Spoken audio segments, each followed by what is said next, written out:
Assalamualaikum warahmatullahi wabarakatuh. Alhamdulillahi rabbil alamin, wabihi nasta'inu ala umurid dunya waddin, wassalatu wassalamu ala ashrafil anbiya'i wal mursalin, sayyidina wa habibina wa syafi'ina wa maulana Muhammad wa ala alihi wa sahbihi ajma'in. Amma ba'du, subhanaka la ilma lana illa ma 'allamtana innaka antal alimul hakim. Rabbi shrah li sadri, amin, wa yassir li amri wahlul 'uqdatam min lisani yafqahu qawli. Rabbi zidni ilma warzuqni fahma birahmatika ya arhamar rahimin. Puji dan syukur mari sama-sama kita panjatkan ke hadirat Allah Azza wa Jalla yang senantiasa menganugerahkan segala karunia nikmatnya kepada kita.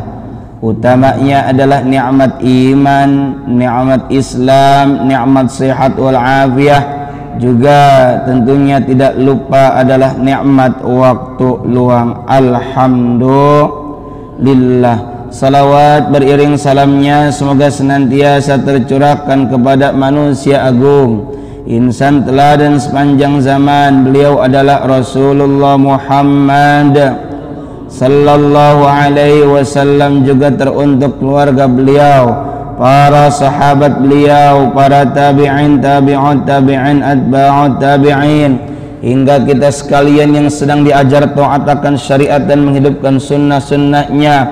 Semoga kelak mendapatkan syafaatul uzma dari beliau di yaumil akhir nanti. Amin ya Allah ya Rabbal alamin. Pada kesempatan ini kita akan melanjutkan pengajian Al-Quran beserta tafsirnya, masuk ke dalam surah Al-Fil. Silakan dibuka mushafnya, diikuti satu ayat demi satu ayat setelah saya membaca. A'udzu billahi minasy syaithanir rajim.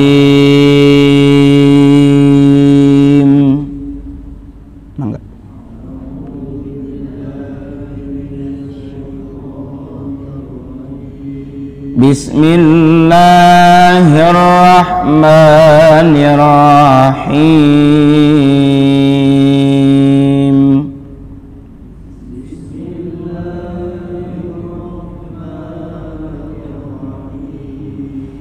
Alam tara kaifa fa'ala rabbuka bi ashabil fil.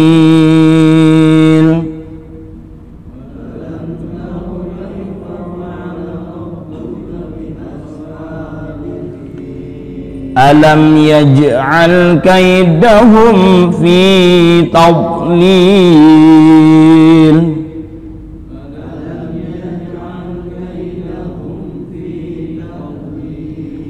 Wa arsala alaihim tayran ababil.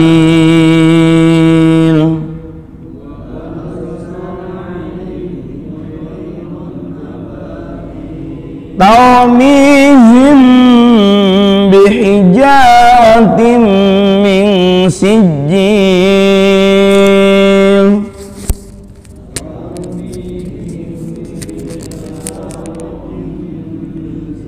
Faja'alahum ka'asfin ma'kul.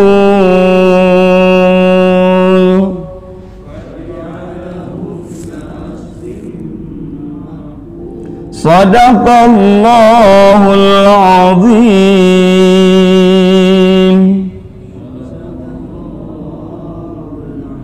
Mari kita bahas tajwidnya. Jangan lupa untuk memperhatikan pula bagaimana pelafalan huruf demi huruf. Bahasa Inggrisnya apa? Spelling ya.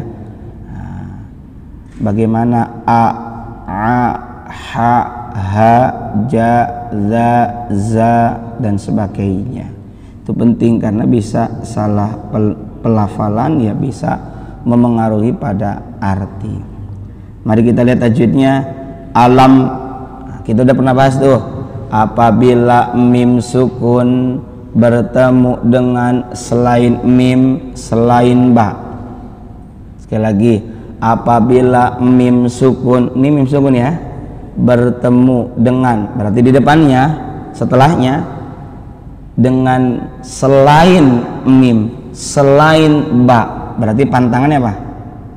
Mim dan ba.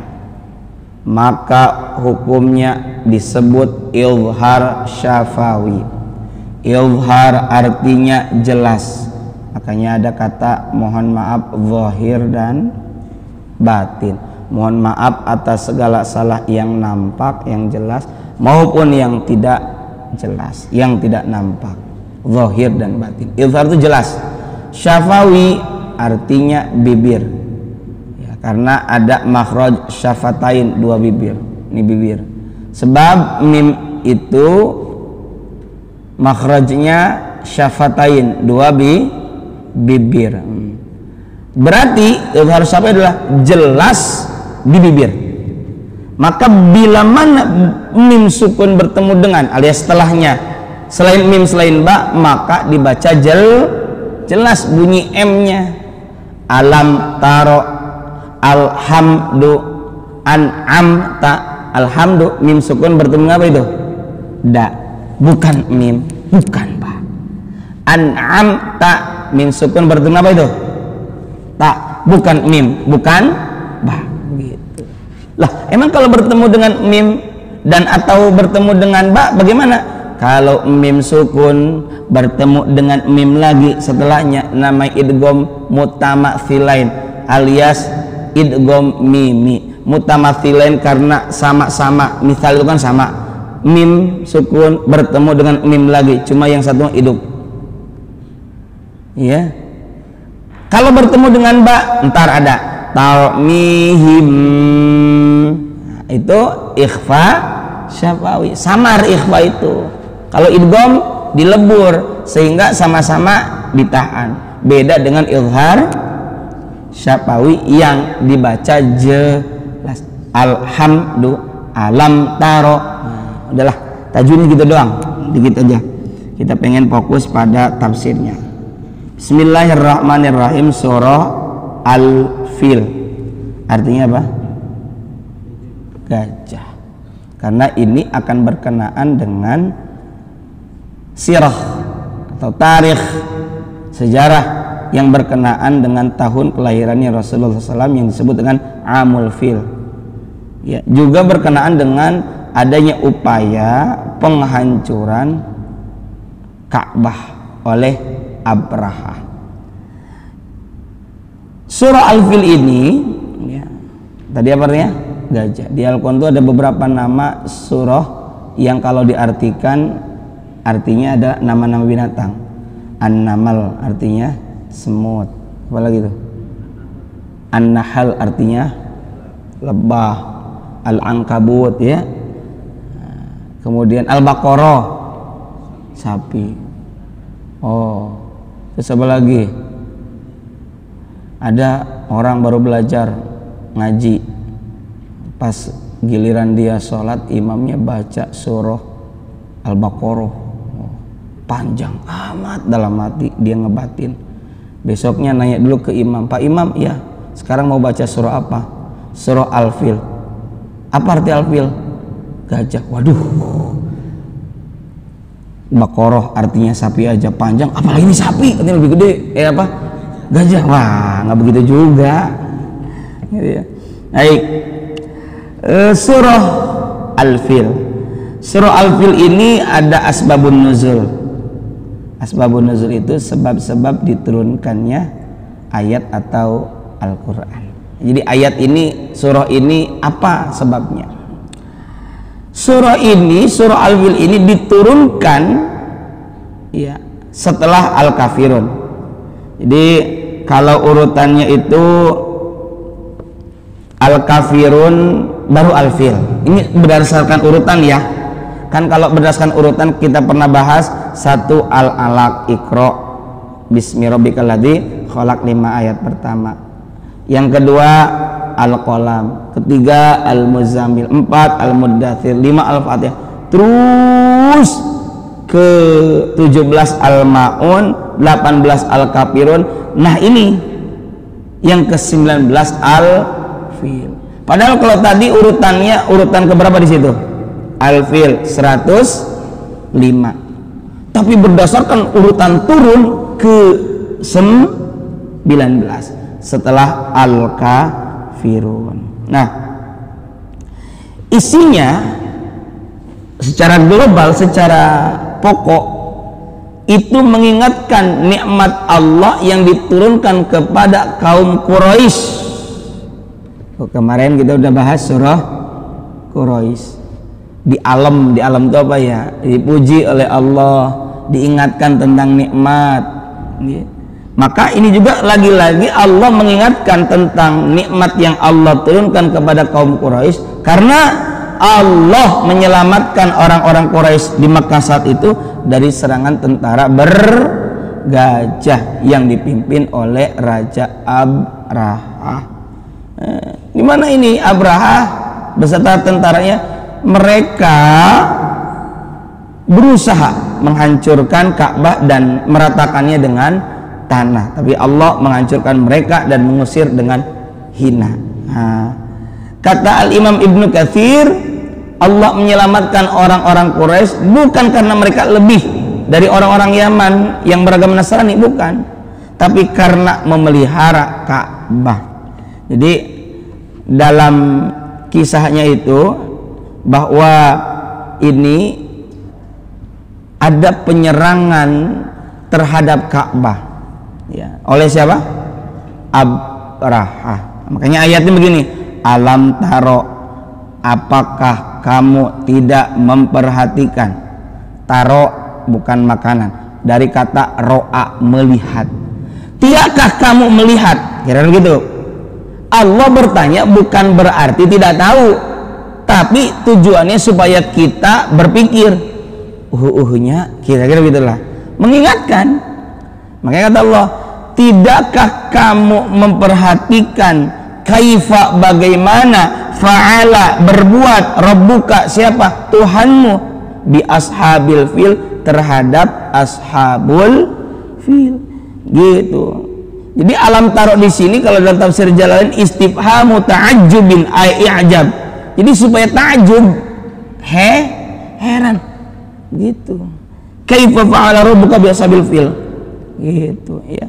Jadi Allah ingin bilang, saya teh mikir lain, teu ingat, nggak ingat kamu tuh terhadap nikmat dari Allah bagaimana ketika tangkurakna etasa Abraha ya, yang ingin menghancurkan Ka'bah, teu mikir, nggak bersyukur gitu. Nah, Abraha itu penguasa Yaman yang berada di bawah kekuasaan Negus, Najasyi, Negus ya, di Ethiopia pusatnya, membangun sebuah tempat ibadah mereka Nasrani ya. Nah, namanya itu ada yang mengatakan Qolis, ada yang mengatakan Al-Qullais ya, tempat ibadah mereka. Dan tadi saya bilang Allah menyelamatkan orang-orang Quraisy itu bukan karena merekanya ya, yang mereka unggul daripada Yaman, tapi Allah melihat apa? Di situ ada apa? Ka'bah. Nah, jadi si Abraha ini awalnya dia iri, dengki, kok kenapa Ka'bah yang disebut dengan Baitul Atiq secara bahasa rumah kuno ya dari dulu tuh ya, inna awwala baiti wudi'a lin-nasi lalladzi bi Bakkah mubarakah, sesungguhnya yang kali pertama dibangun di Bakkah dulu, Bakkah ya, Makkah itu Bakkah itu ya Makkah. Bakkah itu dia kata baka artinya menangis, banyak maknanya, diantaranya kita di situ menangisi dosa, itu diantara maknanya. Nah, Jadi Ka'bah itu Baitul Atiq, artinya rumah kuno. Kata Abraha, itu rumah tua bisa dikunjungi. Bahkan kemarin pertemuan terdahulu kita bahas liila fi quraisyin ila fi mridatasyid wasaib, di musim dingin musim panas tetap dikunjungi. Ketika ada orang yang ke selatan, Makkah selalu dilewati. Ketika ada orang ke utara, Makkah selalu dilewati, sehingga rame. Dan sampai hari ini Makkah Al-Mukarramah, spesialnya adalah Ka'bah, senantiasa rame, tidak pernah sepi daripada orang-orang yang melaksanakan ibadah. Moga-moga Allah mampukan kita untuk bisa pergi haji maupun umrah. Amin. Ya. Ini iri. Kenapa? Akhirnya dia bikin tandingan. Tadi namanya Qalis atau Al-Qullais di Sona'a, Yaman. Menurut satu riwayat hari ini masih ada. Searching saja di YouTube. Ya, nggak perlu kesana lah. Searching saja. Mahal. Ya. Nah, masih ada sampai saat ini di Sona'a.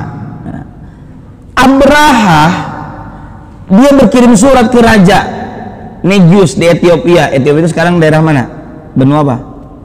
Afrika, ya. Dia sampaikan begini, wahai Tuan Raja, aku telah membangun untuk Baginda Raja sebuah gereja yang belum pernah dibangun seindah dan semegah itu sebelumnya oleh siapapun, dan aku tidak berhenti melakukan segala upaya sampai orang-orang Arab mau berkunjung untuk ibadah hajinya ke tempat kami, Qalis. Gitu. Jadi mereka itu berusaha supaya orang-orang yang ke Ka'bah itu dialihkan kemana? Ke tempat mereka di Sona'a, namanya Al-Qalis atau Al-Qullais. Bahkan pernah menurut satu riwayat, orang-orang Arab pengen tahu bagaimana sih, bener nggak megah? Memang megah untuk zaman itu. Ada bahkan tempelan emasnya dan sebagainya. Datang dua orang Arab lewatin, begini doang, nggak dibuat seneng. Orang Arab nggak dibuat seneng ngelihat kemegahan, padahal megah tentunya, lebih indah, lebih kokoh daripada Ka'bah. Maaf, satu riwayat itu dua orang Arab, yang satu mengeluarkan pupnya lalu dilumuri itu pupnya, itu pasesnya ke bangunan Quraisy. Tercium laporan oleh Abraha, marah besar. Nah itu, jadi marah besar, dan ditambah marah besarnya ternyata orang-orang Arab sampai saat itu tidak juga mau berkunjung kemana? Qalis atau Al-Qullais itu. Begitu. Nah, ya. Di sini dalam beberapa riwayat disebutkan. Bisa kalau iseng-iseng mau baca, ada di dalam tafsir Al-Misbah juga ada. Jadi bukan buatan saya. Ya, maha besar. Akhirnya singkat cerita, Abraha mengerahkan semua tentaranya dan berupaya ingin menghancurkan Ka'bah. Kalau sekarang pakai eskavator apa namanya? Eskavator, alat berat dan sebagainya, beko dan sejenisnya. Ya dulu belum ada. Akhirnya pakai apa? Gajah. Gajah akhirnya. Gitu. Nah, kemudian alam tara kaifa fa'ala rabbuka bi ashabil fil. Al-fil. Kita bahas al-fil. Al-fil ini aslinya adalah berbentuk tunggal, maknanya satu gajah. Ya, tapi gajahnya besar. Dalam pendapat yang lain ada yang mengatakan al-fil itu adalah sebagai bentuk banyak, karena memang dalam riwayat lain gajah yang dibawa itu tidak sedikit tapi banyak. Ya. Ini para ulama ini berpendapat bahwa pasukan tersebut membawa banyak gajah. Gitu. Ada yang mengatakan 8 ekor, ada juga yang menyebutkan 12 ekor, tapi yang paling besarnya itu satu. Bisa dibayangkan gitu ya. Kemudian di ayat kedua, alam yaj'al kaidahum fi tadlil. Apa kata Allah? Bukankah ini firman Allah? Al-Quran firman Allah bukan? Firman Allah. Kenapa saya katakan demikian?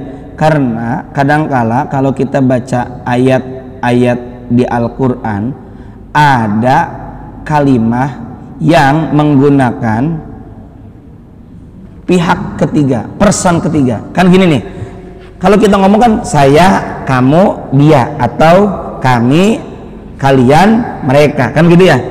Kalau manusia disebutnya orang pertama, orang kedua, orang ketiga. Ya kalau Allah bukan orang lah, ya, pihak lah kira-kira. Di dalam Al-Quran kadangkala Allah itu memposisikan sebagai pihak ketiga. Lihat, alam yaj'al kaidahum fi tadlil. Alam yaj'al, dalam tafsir Jalalain disebutkan ayat ja'ala, ya, yaknya domir huwa kepada Allah, berarti dia. Maka kalau diartikan, bukankah dia, ini padahal kan Allah yang ngomong, maksudnya Rasul supaya nyampein kepada orang-orang Quraisy, bukankah Allah yaj'al, telah menjadikan kaidahum, tipu daya mereka, fi tadlil, dalam kesia-siaan. Maksudnya begini, setelah ayat pertama Allah mengajukan pertanyaan yang mengundang perhatian supaya takjub, ya, maka ayat ini kemudian ada pertanyaan yang mana kalau dibahasakan kira-kira begini, bukankah Allah telah menjadikan tipu daya mereka dalam wadah kesia-siaan sehingga tidak ada satu pun, tidak ada satu sisi pun dari mereka yang tadi mau menghancurkan tidak berhasil, menjadi sia-sia. Itu maksudnya. Jadi ayat pertama, ayat kedua tujuannya supaya mereka tuh mikir, tahu nggak? Itu mereka nggak jadi. Mereka itu berada dalam kesia-siaan, gagal. Kuduna mikir, bersyukur, gitu. Ditipu daya. Namanya tipu daya itu apa? Ya dikalahkan. Dan kejadian ini tidak jadi, dalam arti tidak sempat masuk ke jantung kota Makkah, yakni ke kawasan Masjidil Haram, gitu. Nggak jadi, malah mereka dihancurkan. Bagaimana teknik menghancurkannya? Apa kata Allah? Wa arsala alaihim tayran ababil, ya. Wa arsala, setelah tadi di ayat kedua. Jadi kalau dalam Al-Quran, Pak, ayat demi ayat, kata demi kata itu saling berkaitan. Setelah tadi fi tadlil, ayat khosarin wahalakin, hancur, rusak, sia-sia, itu tentaranya siapa? Abraha, lain Abreho, Abraha. Wa arsala, dan Allah telah mengutus alaihim kepada mereka, kepada siapa? Tentaranya Abraha. Apa? Toiron, berupa burung. Toiron, di sini disebutkan toiron, tapi dijelaskan ababil. Ababil itu bukan nama, Pak. Kita mah taunya burung apa yang dikirimkan oleh Allah kepada bala tentaranya siapa? Abraha. Ababil bukan. Ababil itu bermakna jamaatin, kumpulan, berbondong-bondong, ngabrul. Jadi bukan ababil itu nama burung, bukan. Nggak ada nama burung ababil, nggak ada. Ya, paling artis itu ada ababil. Ababil, abegel labil, gitu ya. Jadi ababil itu artinya berbondong-bondong. Qila, dikatakan dalam tafsir Jalalain, la wahidalahu, maknanya ini burung nggak sendirian. Ka'asatir wa qila wahidu ibbalun au ibbilun ka'ajulin, gitu ya. Intinya burung ini yang dikirim, yang diutus oleh Allah banyak, bukan satu burung, banyak kan, gitu. Nah, inilah yang dimaksud dengan fa'ala. Tadi kan alam taro kai fa'ala. Fa'ala artinya fa'ala berbuat, kayak amal, berbuat juga. Inilah di mana Allah Ta'ala berkehendak, di mana Allah Ta'ala bertindak. Kita bisa makan, kita bisa minum, kita bisa napas, itu adalah kehendak dan perbuatan Allah. Perbuatan Allah jangan dibayangkan dan jangan diserupakan dengan perbuatan manusia. Kita meyakini dalam sifat Allah, sifat wajib yang 20 itu apa? Qiyamuhu binafsihi. Allah berdiri sendiri. Mustahil ihtiyaju li ghairihi. Mustahil Allah butuh kepada selain Allah. Kalau kita duduk di atas karpet, kita butuh kepada karpet. Kita duduk di atas ubin atau keramik, kita butuh kepada ubin atau keramik, di mana itu semua tadi adalah selain Allah. Allah nggak butuh, ya. Allah tidak butuh. Allah berdiri sendiri, ya. Dan dalam sifat 20 tadi ada kudrat dan irodah. Kudrat itu berkuasa, irodah berkehendak. Apa bedanya kudrat dan irodat? Contoh, kita punya kepala negara. Sependek pengetahuan kita sampai hari ini, kepala negara kita hari ini sudah pernah belum ke sini? Belum. Secara kepala negara, dia mungkin bisa berkuasa ke semua titik wilayah hukum NKRI.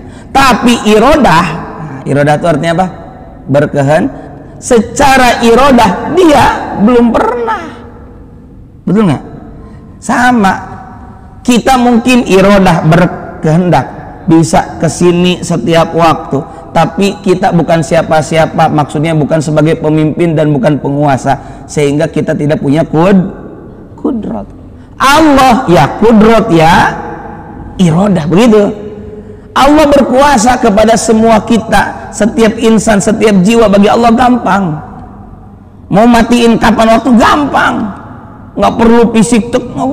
Sekarang saja kita ingin kipas angin yang mana tinggal cekrek, gampang nyebut nyawa mah bagi Allah. Makanya Allah kudrat ya irodah. Ya Allah berkuasa, ya Allah juga berkehendak. Bagi Allah gampang. Innama amruhu idza arada syai'an ayyakula lahu kun fayakun. Sesungguhnya hanya saja bagi Allah itu, innama idza arada, jika Allah berkehendak segala sesuatu syai'an terhadap satu perkara, ayyakula lahu, dia yakni Allah tinggal berkata apa? Kun fayakun. Bagi Allah gampang, tinggal bilang kun doang, jadilah instruksinya. Fayakun, maka jadi. Nah, kita itu yakun tadi fi'lul mudhari', artinya proses. Berarti kita ini berproses. Bagi Allah mah gampang apa aja. Cuma kita kudu berproses, berusaha supaya kita ini merasakan bagaimana ikhtiar, usaha, proses namanya hidup gitu. Nah, maka apa yang kita bahas ini, wa arsala alaihim thayran ababil, itu adalah bukti dari fa'alanya Allah. Maka kita juga bermohon kepada Allah agar Allah memberikan fa'ala lainnya kepada kita berupa yang positif. Amin ya rabbal alamin. Kita diberi rezeki, kita dimudahkan jodohnya, sakinah mawaddah warahmah, anak-anak kita saleh. Itu semua adalah fa'alanya Allah. Dan kita juga jangan lupa terhadap fa'alanya Allah. Apa tadi fa'ala? Perbuatan, atau Allah berbuat. Jadi kadangkala kita ini banyak sekali yang tidak bersyukur kepada Allah Subhanahu wa ta'ala. Jangan banyak ngeluh. Jadi kalau ayat ini mengisahkan tentang nikmat yang Allah berikan kepada orang-orang Quraisy, ini juga buat kita sangat cocok dan tepat supaya kita jangan lupa bersyukur. Jangan sampai kita ini sombong, jumawa kepada Allah. Kemarin kita di masa pandemi itu diantaranya karena kesombongan sebagian kita. Allah uji dengan satu yang kecil saja, namanya coronavirus. Ya, jangan sombong, jangan menyekutukan Allah, menganggap bahwa semuanya bukan karena Allah, semuanya ada dalam kehendak Allah. Nah, maka kembali ke fa'ala, wa arsala alaihim thayran ababil, dan dia yakni Allah mengirim atas bala tentaranya Abraha apa? Thayran, berupa burung ababil yang berbondong-bondong. Tarmihim Yang mana itu burung yang berbondong-bondong tadi melempari mereka siapa? Bala tentara tangkorakna Abraha. Dengan apa? Bihijaratin, dengan hijarah. Apa hijarah? Batu min sijil, dari sijil. Apa yang dimaksud dengan sijil? Tin mabukhin. Dalam tafsir Jalalain, tin itu tanah, mabukhin yang dibakar di neraka. Bayangkan ilustrasi ini mah bayangan kita. Selebihnya Allah alam. Ada api, lantas ada bebatuan atau tanah yang dibulat-bulat ada di dalam api atau neraka tersebut. Lantas dibawa oleh burung yang berbondong-bondong tadi. Satu burung bawa 3, 1 di mulut, 2 dan 3 masing-masing di kaki, dilemparkan, ya, dilemparkan. Faja'alahum ka'asbin ma'kul, maka jadilah mereka itu ka'asbin, seperti asf. Al-asfu itu ada yang mengatakan rumput, ada pula yang mengatakan dedaunan. Ma'kul yang dimakan oleh ulat. Kita kalau lihat daun kemudian oleh ulat, atau kata orang Sunda oleh apa? Hileud, ya seperti itulah, habis. Kawaroki zar'in, gitu ya, seperti daun yang itu yang ditanam itu. Akalathu dawabu wadasathu waqathu, yang dimakan oleh sejen yang melata, yakni tadi apa? Ulat. Seperti itu. Itulah fa'al Allah, fi'il ya, kalau saya kan maksudnya menggunakan kata di ayat pertama fa'ala, fi'il Allah, perbuatan Allah. Maka apa pelajarannya para bapak saudara sekalian? 1, kisah ini mirip-mirip dengan kisahnya bagaimana Allah menyelamatkan Nabi Musa dan umatnya, juga Bani Israel tentunya, itu maksudnya, dari kejaran Fir'aun. Ya, mereka Bani Israel diingatkan oleh Allah, ya Bani Israel dzkuru ni'mati allati, tentang nikmat supaya bersyukur. Pun demikian ini orang-orang Quraisy yang ada di Mekah, mereka diingatkan untuk banyak bersyukur kepada Allah Subhanahu wa taala. Yang kedua, alam taro kaifa fa'ala, artinya Allah berbuat, Allah berkehendak dengan kudrat dan iradatnya. Maka kita yang sedang diuji dengan masalah, jangan lupa Allah maha segala-galanya. Dekati Allah Subhanahu wa ta'ala, mohonlah kepada Allah ta'ala. Allah dengan Rahman dan Rahimnya akan mewujudkan apa yang menjadi keinginan kita. Wabil khusus kita semua diberikan kebaikan, keberkahan oleh Allah Subhanahu wa ta'ala. Semoga surah Al-Fil ini menjadi penguat keimanan kita kepada Allah Ta'ala dan makin semangat dalam beribadah, beramal soleh kepada Allah Subhanahu Wa Ta'ala. Amin ya Allah ya Rabbal Alamin. Sadaqallahul azim. Allahumma arhamna bil Qur'an waj'alhu lana imama wa nurahu wa hudaw wa rahmah. Allahumma zakirna minhu ma nasina wa alimna minhu ma jahilna warzuqna tilawatahu ana al-laili wa atrafan nahar waj'alhu lana hujjatan ya rabbal alamin. Alhamdulillahirabbil alamin. Mohon maaf atas kehilapan. Wallahul muwaffiq ila aqwamit thoriq. Wassalamualaikum warahmatullahi wabarakatuh.